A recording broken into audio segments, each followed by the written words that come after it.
أسوأ حاجة ممكن نوصل لها في حياتنا ألا ندرك حجم الأخطاء التي نقوم بها.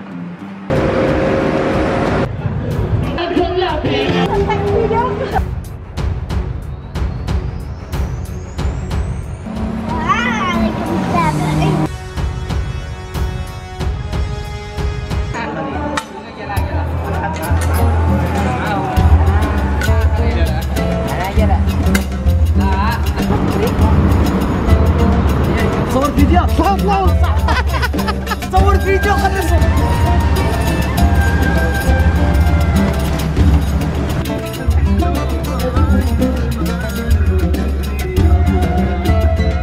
وين احنا رايحين؟ عندك يلا هنا تلاقي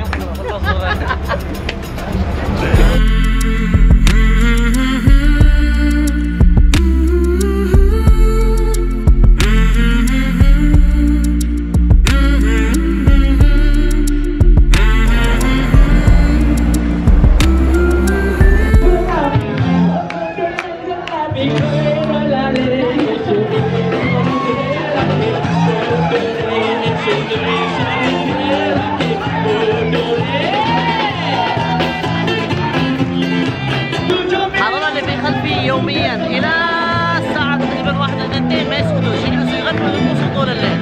في ماليزيا كل شيء يغلق الساعه 10، كل المولات تغلق، كل المحلات الكبيره يعني، الا هذا الشارع، لذلك سموه شارع العرب. هذا المحل اللي يعمل التاتوز رسوم.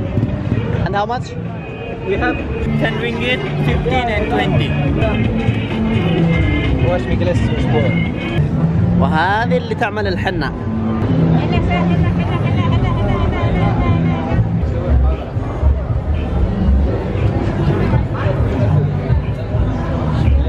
هذا واحد إيراني فاتح محل عصاير هنا، لكن عصاير مضبوطة رهيبة جدا.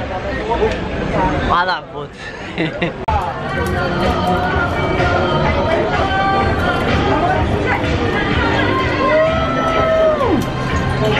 والله طعيم. شايفين هذه الرسمات الحلوة الجميلة؟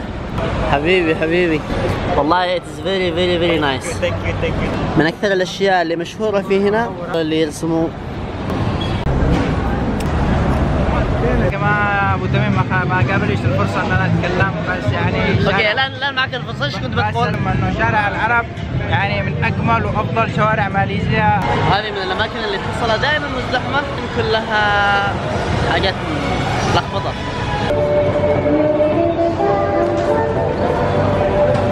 وفي ظل العرب انتشرت الشيشة في كل مكان. العرب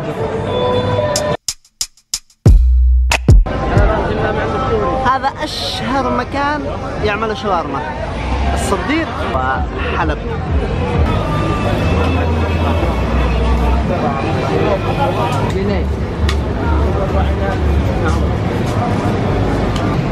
المكان كله مطاعم أو أغلبه مطاعم عربية.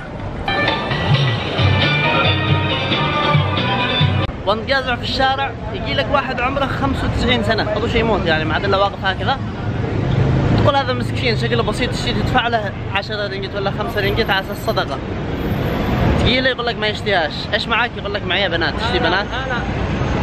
شو اللي بنات؟ حرام عليك يا اخي، هذيك بتموت يعني، باقي لك شويه. هذا الشارع خلف البوكيت بنتانج، خلف شارع العرب تماما، اسمه جلان الور. هذا كله محلات صينيه وفيتناميه وتايلانديه.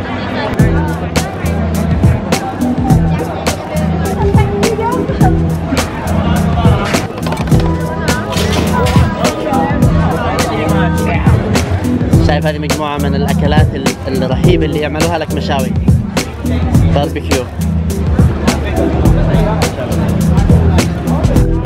الضفادع،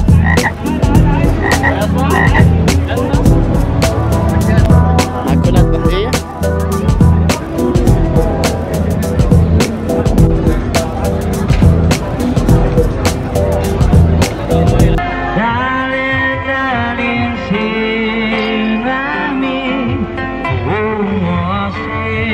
هذا شارع المساس، كله مساج، كله محلات مساج من فوق لتحت.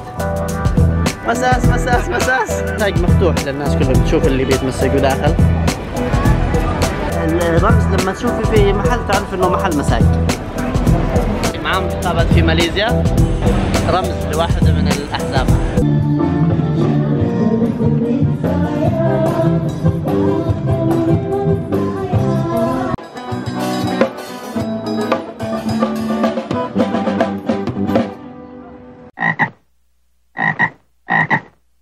عبسي يا اخي سامحنا تعبناك. الله المستعان.